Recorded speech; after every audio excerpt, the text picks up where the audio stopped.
एटोवास्टेटिन available है हमारे market में 10 mg, 20 mg एंड 40 mg में, ठीक है। अब हमें पता करना है कि एटोवास्टेटिन टैबलेट का काम क्या होता है, ये किस में यूज़ किया जाता है, इसके साइड इफ़ेक्ट कैसे हैं और इसके मैकेनिज़्म ऑफ एक्शन, मतलब अगर हमें ड्रग खाते हैं तो ये कैसे हमारे जाके जो डिसीज़ है उसको हमें क्या करता है, प्रिवेंट करता है। तो आइए जानते हैं कैसे ये काम कर रहा है। पहली बात क्या है कि जिसके अंदर क्या है, एटोवास्टेटिन, स्टैटिन का मतलब ये होता है ड्रग, ठीक है। ऐसा ड्रग जो क्या रिड्यूस करे कोलेस्ट्रॉल लेवल को हमारे ब्लड के अंदर से, ठीक है। स्टैटिन का मतलब ये होता है ऐसा ड्रग जो क्या करे कोलेस्ट्रॉल लेवल को कम करे ब्लड के अंदर से, ठीक। अब इसके ऐसे क्या है, इसका यूजेस पहले देख लेते हैं। यूजेस हमें पता है कि अगर ये कोलेस्ट्रॉल लेवल को कम कर रहा होगा तो इसका यूज़ कहाँ कर रहे होंगे, हम लिपिड लोअरिंग एजेंट में यूज़ कर रहे होंगे। मतलब कि लिपिड्स जो बन रही है हमारे बॉडी में, फैट्स इकट्ठे जो हो रहे हैं या जिसकी वजह से कोलेस्ट्रॉल लेवल हाई हो रहा है, उसको हम क्या कर रहे हैं, कम करने में इसका यूज़ कर रहे हैं।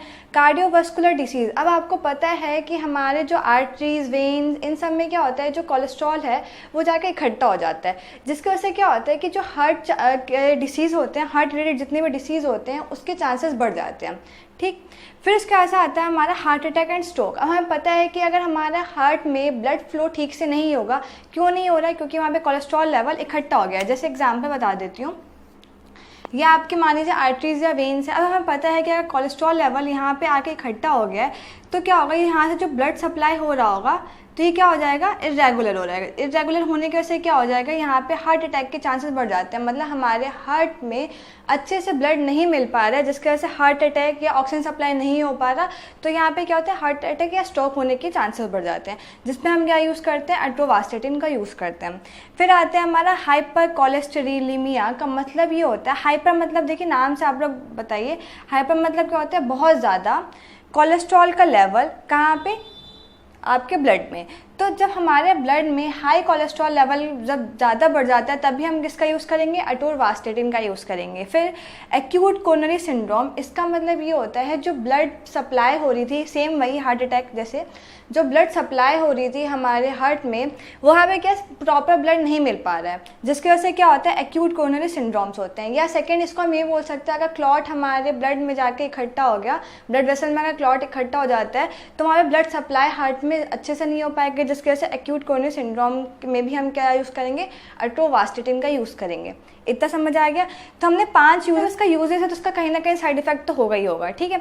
तो हम इसका साइड इफेक्ट पढ़ते हैं। साइड इफेक्ट में क्या है, सबसे पहले आता है हमारा डिमेंटिया। अगर हम रेगुलर बेसिस पे अगर हम एटोवास्टेटिन का यूज़ करते हैं तो हमें क्या होता है, भूलने की बीमारी होना स्टार्ट हो जाता है, ठीक। फिर मसल्स क्रैम्प, मतलब जो हमारे मसल्स के अंदर जो पेन हो रहा है, दर्द हो रहा है, उसमें हम इसका यूज़ साइड इफेक्ट इसका ये है। फिर फैटिक यानी हमें थकावट लगना। फिर कॉन्स्टिपेशन, कॉन्स्टिपेशन मतलब हमें क्या है कि बोवल जो मूवमेंट हो रही थी, यानी कि उस वहाँ पे क्या नहीं हो पाएगा, बोवल मूवमेंट ठीक से नहीं हो पाएगा।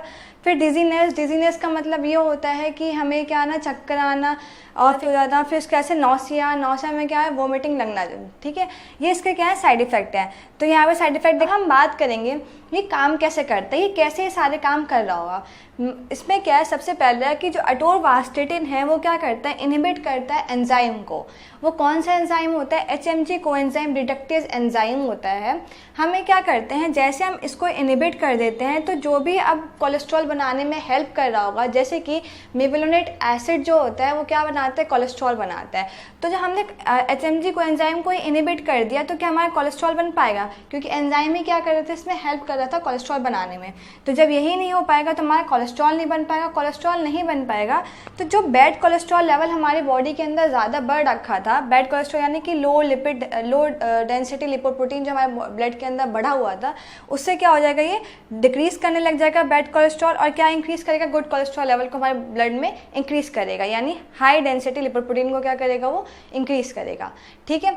इतना समझ आ गया आपको। एक बार दोबारा मैकेनिज्म ऑफ एक्शन बता देती हूँ। एटोवास्टेटिन क्या करता है, इनहिबिट करता है HMG कोएंजाइम रिडक्टेज एंजाइम को। ये हेल्पफुल है कोलेस्ट्रॉल बनाने में। बहुत सारे मैकेनिज्म होते हैं, सीरीज ऑफ मैकेनिज्म होते हैं, जैसे कि मेविलोनेट एसिड से हम क्या बनाते हैं, कोलेस्ट्रॉल बनाते हैं। इसके अंदर बहुत सारे अंदर क्या आते हैं, चेन ऑफ रिएक्शंस होती हैं, उसके बाद कोलेस्ट्रॉल बनता है। जो हमारा यही नहीं बन पाएगा तो हमारा कोलेस्ट्रॉल नहीं बन पाएगा। कोलेस्ट्रॉल नहीं बन पाया तो जो हमारे ब्लड के अंदर बैड कोलेस्ट्रॉल लेवल इंक्रीज हो रखा रहा था वो क्या हो जाएगा, धीरे धीरे डिक्रीज होने लग जाएगा, जिसकी वजह से क्या होगा, हाई कोलेस्ट्रॉल जो हाई डेंसिटी लिपोप्रोटीन था वो हमारे ब्लड में क्या होगा, बढ़ेगा, जिसकी वजह से हमारे क्या होगा कि हम अपने इसमें कहाँ यूज़ कर पाएंगे, इसको कोलेस्ट्रॉल लेवल को कम करने में हमारे बॉडी में यूज़ कर पाएंगे। ठीक है, इतना समझ आ गया आपको तो please like share and comment कर दिएगा, और क्या पढ़ना हो तो प्लीज़ ये भी बता देगा कमेंट सेक्शन में। Thank you everyone.